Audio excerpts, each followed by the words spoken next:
Continuing with the formatting of our line chart, this is going to be a little bit more time consuming than the other parts. We click on the line itself, so the entire line is highlighted, and the gap depth is like the width of that line is what the gap depth is. Right now it's at 134%, so we're going to go to one extreme to another to show you how it works. So rather than playing with those up and down arrows, I'm just going to change it to a 0. And you can see that the line becomes very, very thick when we're at a 0% gap depth. Gap depth is like the distance between. And so now we're going to change it to 20%. And we'll just look at the left-hand side of our little screen here. You can see how it adjusts. And then also watch your screen. Watch your screen to see how the number, and we go all the way to 500% if you saw that in the little clip there, which means the line to be very, very, very extremely thin, which is not what we want. So you find the depth, the gap depth that you like best. And I'm going to go with 35, but you do not have to. Just find one that you like.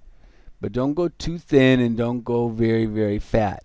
Now I'm changing this to a gradient fill. And I'm going to give the angle, I'm going to change the angle of the gradient fill to mix my colors in different. You can pick any gradient color you want, any combination of the colors you want, so it looks nice. Don't make it real dark, don't make it real thin. Find the comfortable medium in the middle. So now this is the X and Y rotation. This is going to give the appearance that the line chart is actually coming off the page of paper itself. This is where the real 3D effect comes in. It's like, looks like a big snake coming out of the paper at us. So now we're going to add some data labels here. Now this data labels, it's really overcrowding the spreadsheet now. There's way too many numbers on here.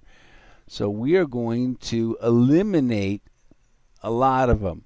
What you want to do is, and the idea is to keep the peaks and the valleys.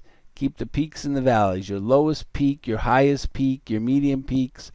I'm going to probably overdo my deleting here, and I'm going to probably delete way too much. But the idea is you keep the highest one where we started out, which was our 750,000.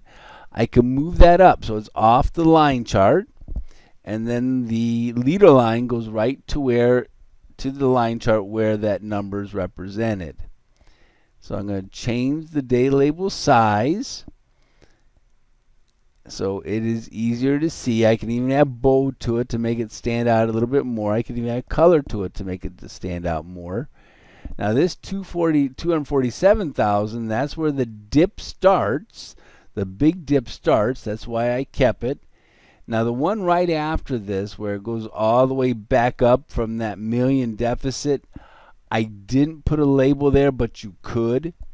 And I left it off because I increased my font size so much of my labels. But I did keep the 1.1 million in the hole that we went to show, how far down we went.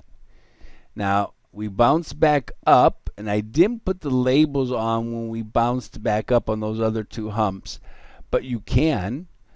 Oh, I did it on the one. I'm sorry, I did do it on the one. I just skipped the one in the middle. And then I show when we're back down at 0 again.